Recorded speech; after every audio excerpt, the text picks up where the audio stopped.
여러분 설교를 시작하기 앞서서 이런 질문을 한번 드려볼게요. 할렐루야가 혹시 무슨 뜻이죠?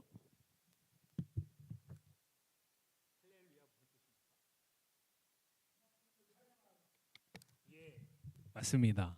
여호와를 찬양하라, 하나님을 찬양하라. 여러분 근데 이 할렐루야가 구약 성경에서 쓰이는 표현이잖아요. 그 히브리어거든요. 그런데 오늘 본문에 보시면 오늘 본문을 포함해서 지난주부터 봤던 19장에 이 할렐루야라는 표현이 4번이나 등장을 하고 있어요. 하나님을 찬양해야 할 이유를 이야기를 합니다. 크게 둘로 나누는 거죠. 하나는 무엇이냐면 하나님이 당신의 백성들, 교회를 핍박하고 박해하고 압제하는 자들을 심판하시는 것을 찬양하라는 거예요. 그때도 말씀드렸지만 이것은 우리의 억울함을 하나님이 풀어주셨다라는 어떤 사적인 개인적인 차원에서의 찬양이 아니라 그를 통해서 하나님의 공의와 정의가 만방에 드러났기 때문에 그것을 찬양하는 것입니다. 지금도 마찬가지입니다. 우리가 하나님을 찬양해야 할 분명한 이유 중 하나는 무엇이냐면 하나님께서 반드시 공의와 정의를 시행하실 것이라는 거예요. 그 공의와 정의를 시행하셔서 하나님이 만왕의 왕이다라는 사실을 만천하에 선포하실 것이기 때문에 그 믿음으로 오늘의 삶을 살아가는 우리가 하나님을 찬양해야 할 충분한 이유가 되는 거죠. 그런데 바로 그것을 이야기하면서 우리가 지난주에 마지막으로 봤던 6절 말씀은 사실 오늘 말씀에도 연결이 되는데요. 우리 6절 말씀 성경 펴시고 한번 같이 읽어볼까요? 6절 말씀. 6절 말씀 한번 같이 읽어보겠습니다. 또 내가 들으니 허다한 무리의 음성과도 같고 많은 물소리와도 같고 큰 우레소리와도 같은 소리로 이르되 할렐루야 주 우리 하나님 곧 전능하신 이가 통치하시도다. 아멘. 하나님의 통치하심이 찬양의 이유로서 등장을 하고 있어요. 근데 그 하나님이 세상을 통치하신다라는 증거 중 하나가 무엇이냐?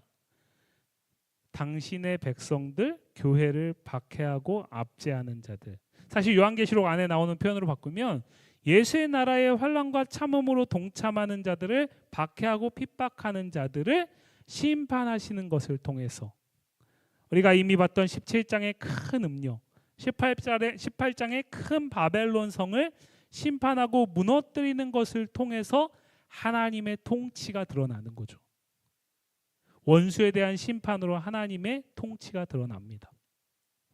또 다른 한 측면이 오늘 본문에 나오고 있어요. 오늘 본문은 어린 양의 혼인잔치라는 배경을 가지고 있습니다. 혼인잔치는 지금 우리 시대에도 즐겁고 기쁜 일이죠. 그렇죠? 우리가 여러 가지 관혼, 유교적 배경하에 있는 대한민국 사회에서도 관혼 상제 가운데 가장 큰 기쁨을 외치는 날이 결혼이잖아요. 그죠? 그런데 이것은 그냥 그 전 세계 어디에나 있는 결혼식에서의 신랑과 신부 또는 하객의 기쁨을 말하는 것이 아닙니다. 이것은 무엇이냐면 유대인의 혼인의 제도를 배경으로 해서 말하고 있는 거예요. 그리고 구약 성경에서 우리가 아까 앞에서 처음으로 찬양했던 찬양, 주께 구속된 자들이 돌아온다. 그 돌아오는 날을 혼인잔치의 돌아옴으로 회복하심으로 표현하는 말씀이 구약 성경에서 참 많이 있거든요. 그것을 배경으로 오늘 사도 요한이 이 말씀을 기록하고 있다라는 사실을 기억하셔야 돼요. 먼저 우리가 유대인의 혼인 제도에 대해서 간단하게 설명을 드리면 대한민국에서는 결혼을 어떻게 합니까? 그래도 과거에는 유대인의 혼인 제도를 이해할 법한 그런 비슷한 절차들을 밟았다면 지금은 정말 어떤 사람은 정말 오랫동안 연애하고 나서 날을 정하고 결혼을 하고 어떤 사람은 번갯불에 콩 꺼먹듯이 정말 신속하게 결혼을 하죠. 과거에 우리는 약혼이라는 것을 했었습니다. 근데 요즘 세대들은 약혼이라는 걸 잘 안 해요. 오히려 우리가 성경에서는 받아들일 수 없는 혼전 동거라는 시간을 갖고 그 다음에 결혼이라는 식을 갖게 되죠. 근데 유대인의 혼인 제도는 크게 세 수로 나눌 수 있습니다. 세 단계로 진행이 돼요. 첫 번째는 무엇이냐면 정혼입니다. 정혼은 무엇이냐면 신랑이요, 신부와 결혼을 하기 위해서 신부를 맞아들이기 위한 일정 금액을 가지고 신부의 집에 옵니다. 그리고 나서 신부의 아버지와 약속을 해요. 신부의 얼굴을 보지 못한다고 합니다. 그날에는 신부의 아버지와 약속을 해요. 그리고 아버지를 통해서 신부가 그 신랑의 약속을 듣습니다. 그러고 나서 돌아가요. 그러고 나서 1년 후에 신랑이 다시 신부를 맞이하러 와요. 그때는 무엇이 가능해져야 되냐? 신랑은 그 정혼한 이후에 1년 동안 돌아가서 신부를 데리고 와서 살 집을 스스로 지어야 했다라고 합니다. 그리고 그 기간 동안 신부는 무엇을 해야 하느냐? 신랑의 집에 가서 이제 신랑에 걸맞는 신부가 될 준비를 하는 거죠. 자신이 지금까지 살아왔던 익숙한 삶의 방식, 그것이 아니라 신랑의 가정의 가풍을 배우고 신랑의 가정의 관습을 따라서 살아가려는 준비의 과정을 거치는 겁니다. 신랑은 집을 짓는 준비를 하고요, 신부는 그 신랑이 집을 짓고 올 때까지 기다리면서 신랑을 맞이할 준비를 하는 거예요. 그러고 나서 신랑의 아버지가 신랑을 보고서 야, 그 정도면 됐다라고 생각을 할 때 신랑의 아버지가 날을 정해서 이제 신랑에게 가서 신부를 데리고 오라고 말할 때 비로소 혼인 잔치가 이루어지는 겁니다. 그게 평균적으로 1년 정도의 시간이 걸렸다라고 학자들은 말을 합니다. 그 배경을 이해하셔야 해요. 왜냐? 우리 오늘 7절과 8절 말씀 한번 같이 읽어볼까요? 오늘 본문 7절과 8절 말씀 같이 한번 읽어보겠습니다. 우리가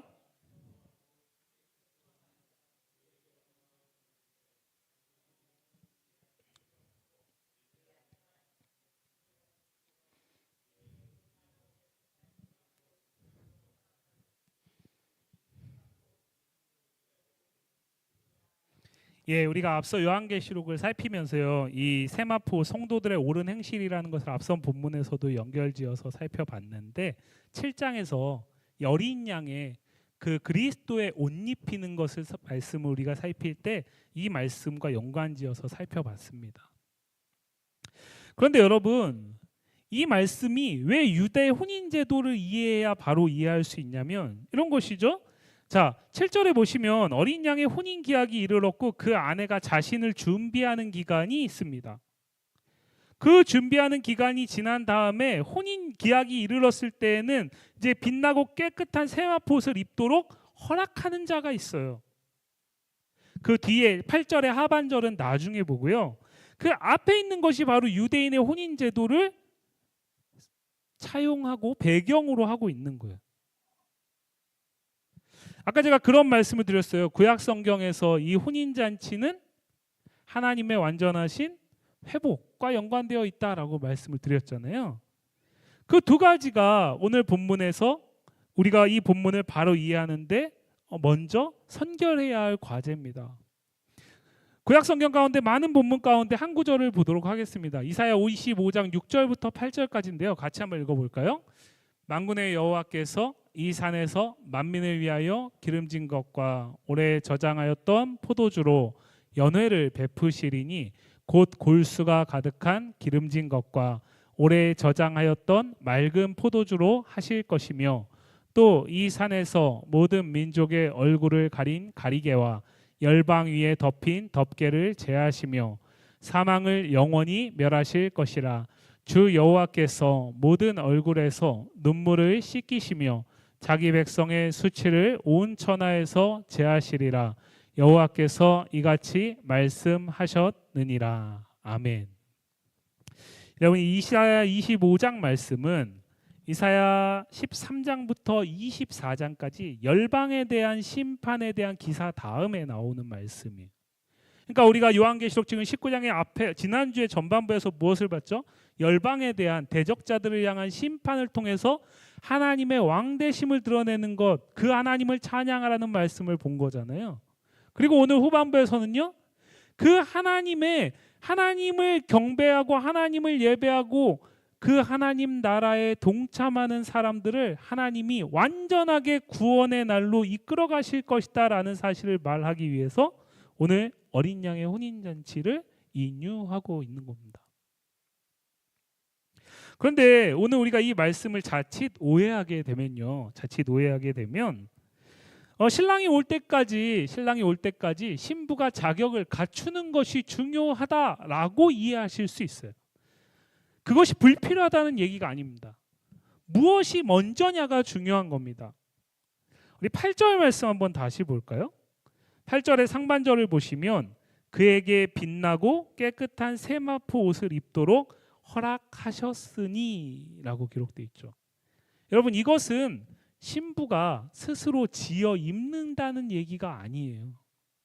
누군가가 그 세마포 옷을 입을 자격을 부여한다라는 얘기를 하고 있는 거죠. 그리고 그 누군가는 누구일까요? 아까 제가 유대인의 혼인 제도에 대해서 얘기할 때 신랑이 언제 신부를 데리러 갈 수 있습니까? 그의 아버지만 그 날과 그때를 정할 수 있어요. 우리가 마태복음에서 주님 다시 오실 그날을 아버지만 아신다라고 얘기를 하잖아요.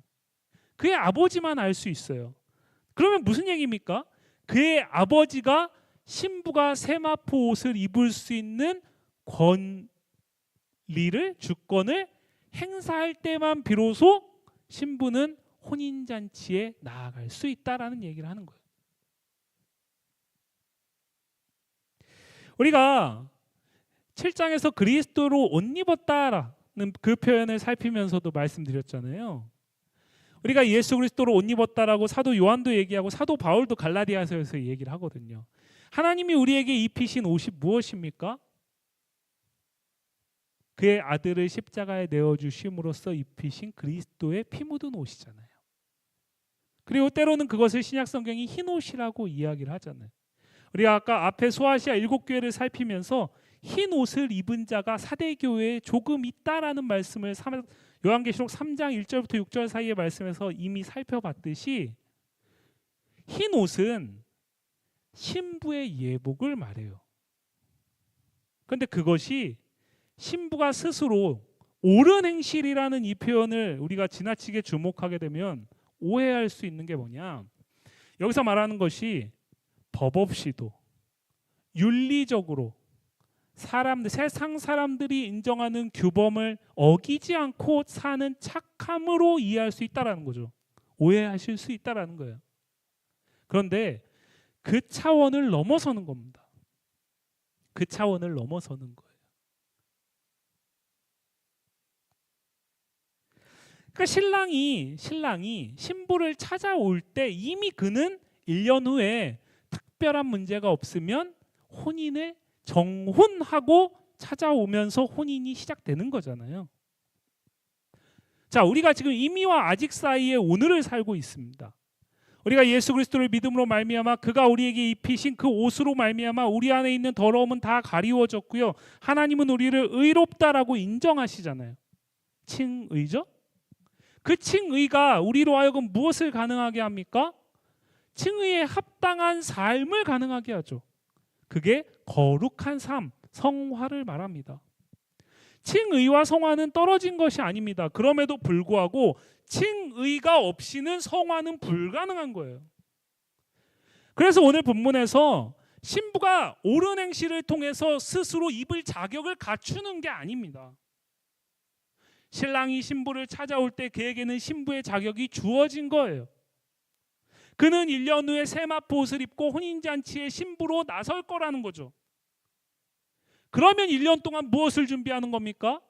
그 신랑이 그에게 약속한 세마포 옷을 입기에 충분한 자격을 스스로 살아내는 거예요. 그래서 오늘 8절 말씀에서는 허락하신다라는 표현을 쓰고 있고 7절 말씀에서는 그의 아내가 자신을 준비한다라는 표현을 쓰는 거예요. 표면적으로는 이것이 서로 모순되는 것처럼 보이고 양립될 수 없는 것처럼 보이지만 사실은 무엇입니까?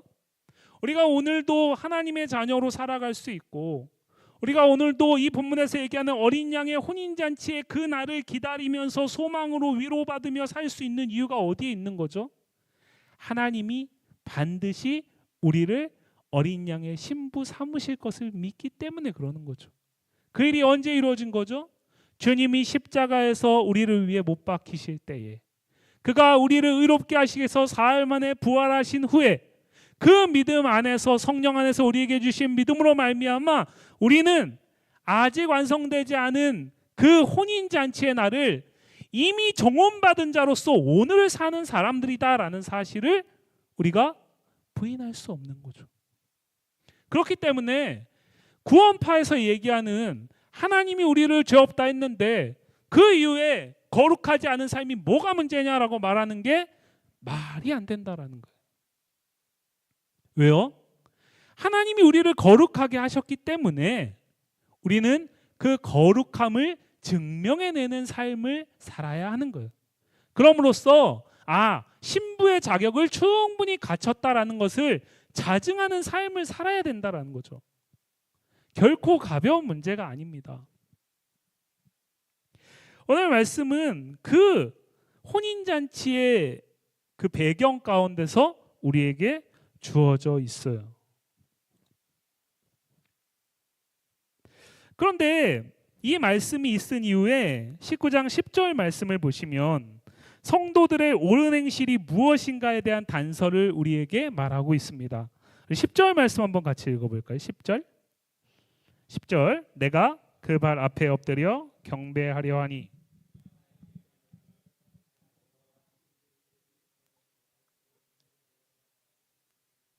삼가 그리하지 말고 오직 하나님께 경배하라. 예수의 증언은 예언의 영이라 하더라. 아멘. 자, 9절에 보면 천사가 이야기합니다. 그 어린 양의 혼인잔치에 청함을 받은 자들이 복되다라고 얘기를 해요. 요한계시록에 나오는 7번에 걸치는 복이 되도다라는 선언 가운데 4번째입니다. 어떤 자가 복이 된다라는, 복이 있다라는 거예요? 이 어린 양의 혼인잔치에 청함을 받은 자요. 그가 누굽니까? 옳은 행실로 세마포 옷을 입을 자격을 자증하는 사람들이에요. 요한계시록에서 말하는 환난과 박해 가운데서도 참음으로써 그 나라에 동참하는 자들이에요. 그들이 누굽니까? 이기는 자들이에요. 그런데 이 놀라운 소식을 지금 요한에게 천사가 말을 합니다. 그러자 뭐라고 얘기를 하죠? 요한이 그 천사의 발 앞에 엎드리려고 합니다. 그러자 천사가 손살에 치면서 화들짝 놀래가지고 급하게 외치죠. 그러지 마라. 마치 우리가 사도행전에서 루스드라에서 바울과 바나바가 안진뱅이를 고쳤을 때에 그 안진뱅이를 고치는 그 역사를 보면서 루스드라 사람들이 바울과 바나바에게 바나바를 신으로 추앙하려 했던 그 모습을 오늘 사도 요한에게서 볼 수 있어요. 천사가 놀랍니다. 그러지 말라는 거예요. 왜요? 자신은 그냥 메신저일 뿐이라는 거죠. 자신이 전하고 있는 그 메시지가 6절에 보는 것처럼 정말 많은 물소리와도 같고 큰 우레소리와도 같은 엄청난 것이 분명하지만, 하늘을 들었다 놨다 하는 그런 놀라운 엄청난 소리인 것이 분명하지만, 그럼에도 불구하고 자신은 누구라는 거예요? 메신저일 뿐이라는 거예요. 그 메신저 앞에 엎드리지 말라는 겁니다.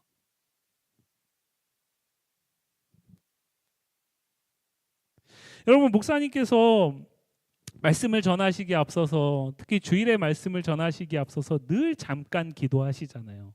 어떤 기도를 하시죠?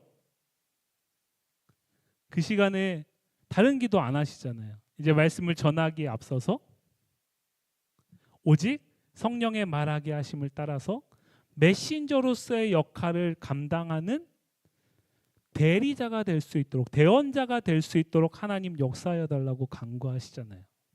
왜 그럴까요? 그렇게 하지 않으면은 하나님의 말씀을 선포하지 못합니까? 아니에요.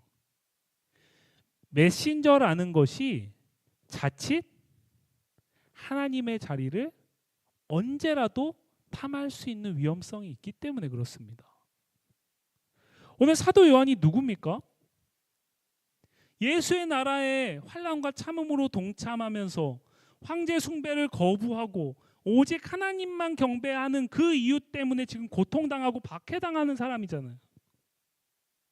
그런데 그가 지금 천사 메신저에게 엎드려 경배하려고 하고 있어요.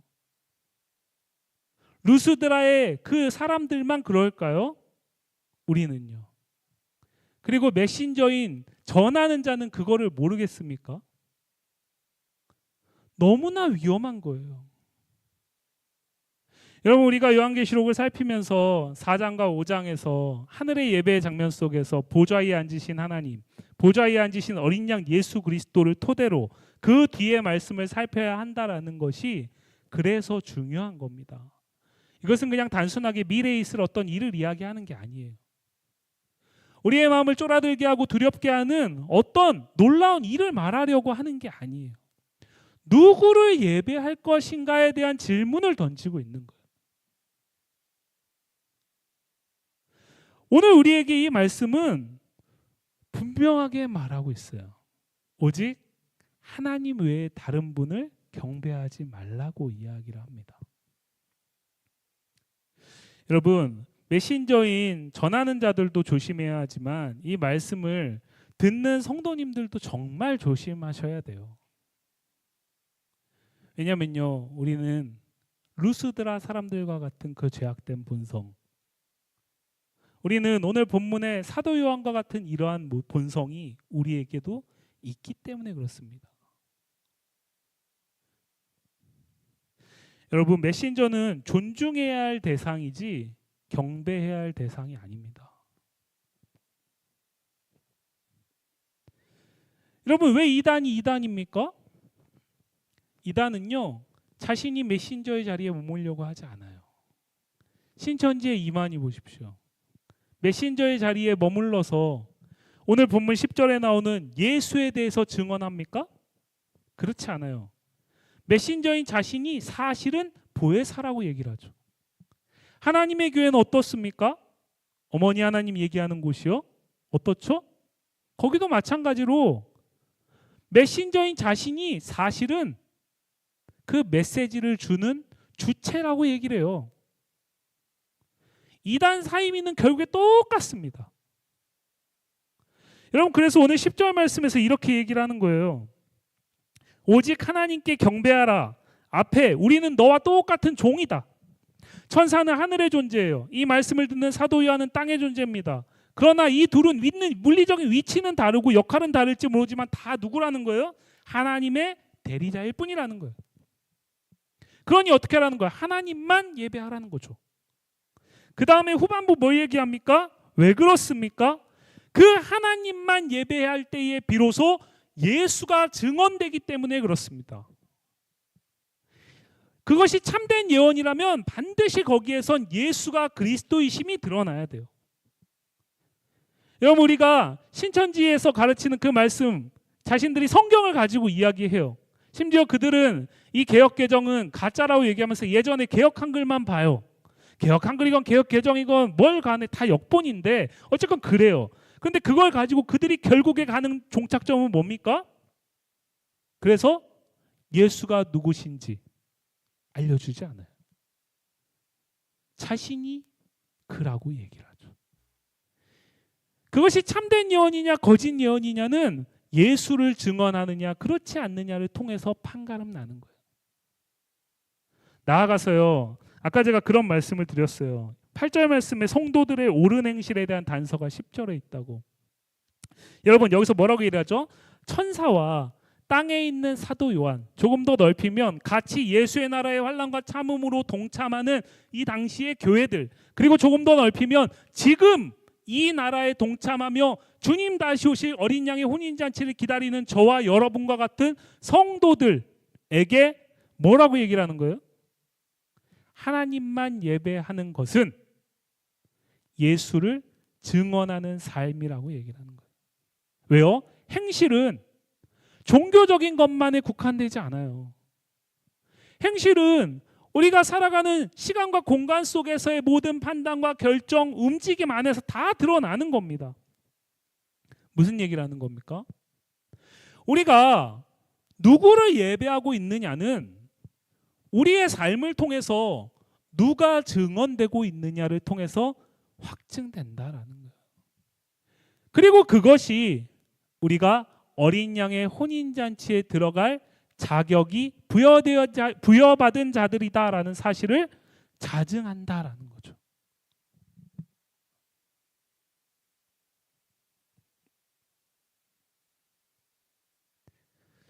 제가요 3월 초에 저희 동기 목사님을 만나서 한 2시간 정도 이야기할 시간이 있었어요. 근데 그 목사님과 이야기를 주고받다가 그 목사님이 이런 얘기를 하셨어요. 지금 한국에 있는 교회는 여러 어려움이 있는데 그 어려움을 왜 그럴까에 대한 문제를 결국 파고 들어가면 한 가지인 것 같다. 근데 제가 미처 생각하지 못했던 거였어요. 왜냐하면 저는 이제 좀 현상적인 부분에 조금 더 초점을 맞추고 있었나 봐요. 그분이 그런 얘기를 하셨어요. 성도들이 예수 그리스도를 통해서 하나님을 믿지 않는다. 여러분 어떻게 생각하십니까? 예수 그리스도를 통해서 하나님을 믿는다라는 것이 무슨 의미일까요? 뒤집어 얘기하면 예수 그리스도가 아니고서도 하나님을 믿는 사람들이 많다라는 거예요. 무슨 얘기냐? 성경에서 말하는 예수 그리스도와 상관없는 내가 믿고 싶은 하나님을 믿는 거예요. 나에게 위로가 되고 나의 어려움을 해결해주고 나의 형편을 나아지게 하는 나의 유익을 위한 하나님만을 믿는 거예요. 그러니까 신앙생활을 아무리 오래 해도 예수 그리스도를 통해서 하나님을 알지 못하고 믿지를 못하니까 예수를 믿는다라는 것이, 하나님을 예배한다라는 것이 도대체 무엇인지를 모르는 거예요. 그러니까 교회 안에서 더 많이 열심히 일하는 거, 아니면 예배에 빠지지 않는 것 정도로 생각을 하는 거죠. 그러니까 이분법적인 삶이 드러날 수밖에 없는 거죠. 예수 그리스도를 통해서 하나님을 믿어야 하는 거예요. 메신저인 저도 역시 예수 그리스도를 통해서 하나님을 성경 안에서 전해야 한다라는 거예요. 제가 세게 한 방 맞은 느낌이었어요. 여러분은 어떠십니까? 여러분, 우리가 요한계시록 오늘 44번째 시간이에요. 요한계시록 말씀을 통해서, 요한계시록 말씀을 들으시면서 예수가 누구신지를, 그가 어떤 분이신지를, 그를 통해서 하나님을 예배한다라는 것이 무슨 의미인지를 말씀을 통해서 깨닫고 계시는지 모르겠어요. 예수가 증언되지 않으면 그것은 다 거짓입니다. 그래서 오늘 말씀 10절에서 그 얘기를 하는 거예요. 예수의 증언이 곧 예언의 영이다. 이 말 사도 요한이 하는 거죠. 요한은 요한복음 14장부터 16장까지의 다락방 강화, 십자가를 달리기 이전에 최후의 제자들과의 그 다락방에서의 대화 가운데, 설교 가운데서 14장과 16장의 성령에 대해서 집중적으로 얘기를 했고, 그 성령이 하시는 일은 무엇이냐? 예수가 제자들과 함께 있을 때 가르치고 말하시고 보이셨던 것들을 생각나게 하는 거라는 거예요. 그리고 그 중간에 15장에 그리스도와 온전한 연합을 포도나무와 가지 비유로 설명을 했죠. 오늘 혼인잔치는 무슨 의미입니까? 여러분, 이날은 우리가 부귀영화를 얻는 날입니까? 아니에요. 우리가 눈물이 그치고 우리가 이제는 기쁨만 남기 때문에 이 날을 기다리는 겁니까? 물론 그렇죠. 그러나 그 날을 허락하시는 그리스도와 우리가 온전히 신랑과 신부로 더 깊은 연합의 관계로 나아가기 때문에 이 날을 기다리는 것입니다. 그것이 무엇을 가능하게 할까요? 오늘의 삶 속에서 그 길을 벗어나지 않는 선택을 가능하게 하죠. 사랑하는 성도 여러분, 지금 우리는 무엇을, 누구를 예배하고 있습니까? 이 예배당을 떠나는 우리는 삶 속에서 우리의 삶을 통해 누구를 증언하고 있습니까?